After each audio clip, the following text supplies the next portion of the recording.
Let's work on more logarithms. Let's try to combine more logarithms now. Now, as you can see, in some of those logarithms, we have variables. In some of those logarithms, we have only numbers.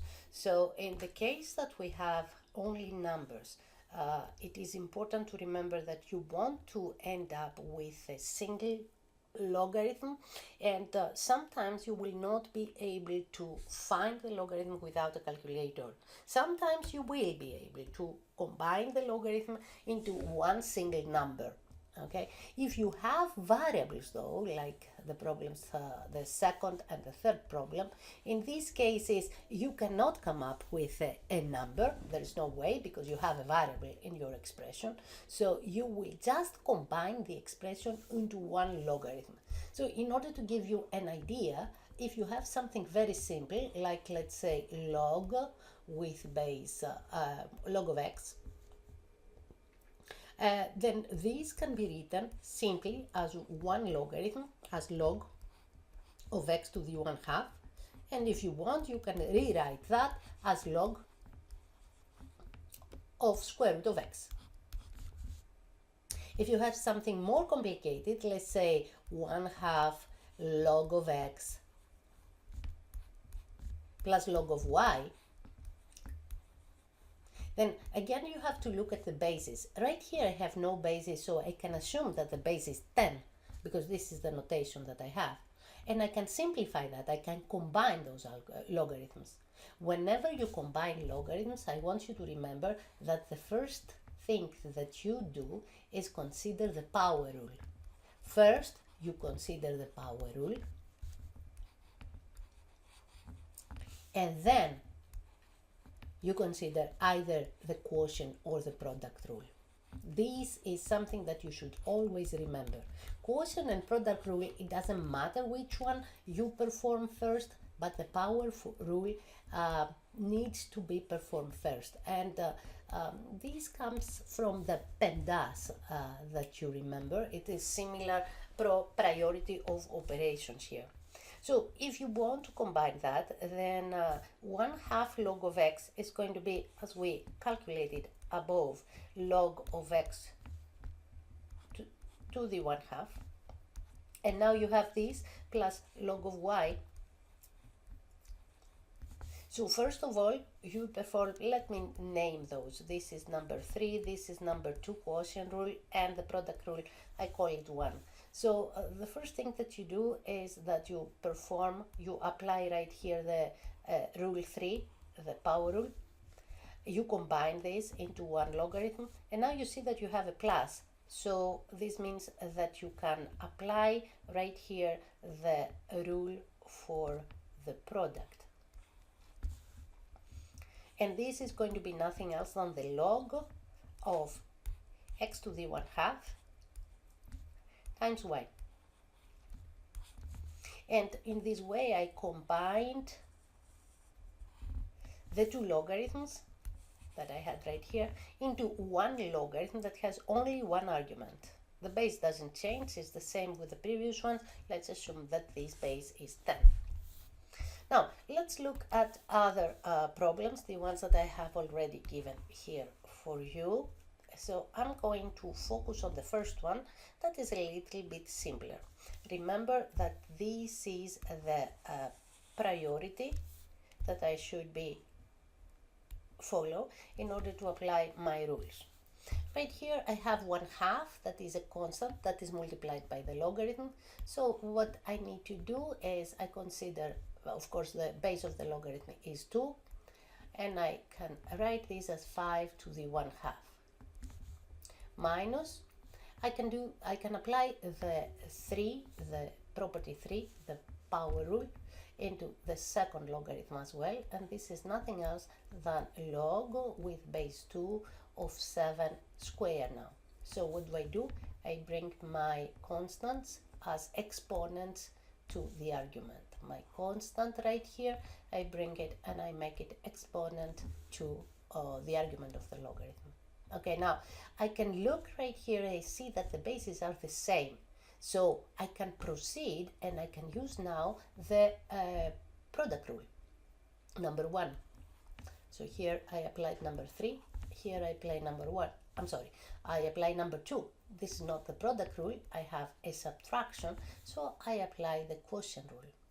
So what does this mean? This means that I keep one logarithm now, and I put everything in the argument of the logarithm. The numerator will be 5 to the 1/2, and the denominator is 7 squared. Can I simplify my numbers a little? I'll try. I'm not sure, and I cannot say for sure that I will end up with something like one single number, but I will try, because I can go further, writing the 5 to the 1/2 as square root of 5, and writing the 7 squared as 49. Now, obviously, the fraction that I have inside my argument cannot be changed, because 5 and 7 are prime numbers, so I cannot simplify further. So that should be my final answer for this problem. Although it may not seem simplified, it is not. I cannot go further. What I know for sure is that the logarithm that I came up with is one single logarithm with one argument, where I started with two logarithms and I combined them. Let's look at the second problem. Well, in the second problem, what I have is a parenthesis. A parenthesis go first, so as always, I need to, first of all, distribute the 2 to each one of the logarithms.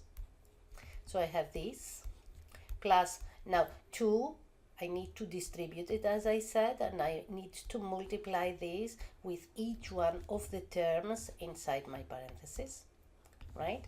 So I have this plus 4 log with base 5 y minus, don't forget that you need to keep your signs, 2 times 3, that is 6, log with base 5 of z. Okay, now after I distributed, what I can do is I can start applying the logarithmic rules, the logarithm rules. And I will start, as always, with number 3 right here. So what I want is to go ahead and work with number 3, meaning the power rule. So I have a power right here that I will bring up here as an exponent. I have another number right here, a constant, that I will bring up here as an exponent, and I have a third one right here that I will bring again up here as an exponent.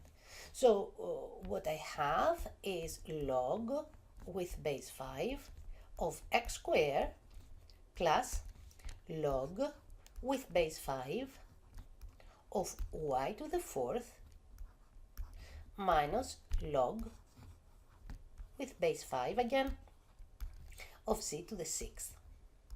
Okay, good. Now, I have 3 terms. The first thing that I want you to see is that each one of the logs that I have the same base. Since they have the same base, I can apply more logarithmic rules. Okay, now, you can apply either the product rule or the quotient rule. I usually go first with the product rule. So look at the first 2 terms that you have right here, this one and this one. They have in between them a plus, and they have the same base. So if I look at my product rule, I can see that I can combine the 2 logarithms into one logarithm with the same base, 5, with an argument that is nothing else than the product of those 2 arguments. And I'm done. I have combined the 2 logarithms that I start with. But I have a third term that is subtracted from the sum of the first 2. Now, since I have a minus right here, I need to apply the quotient rule.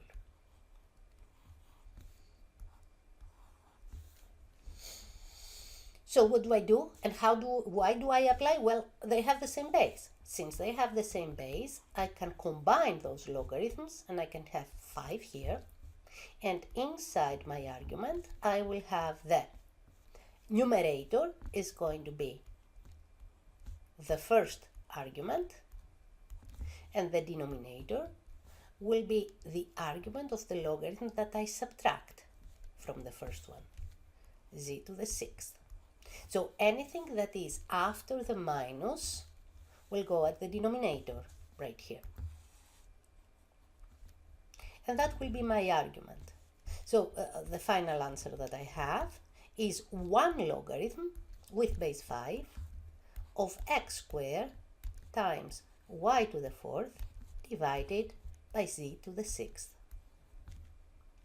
And that's my answer.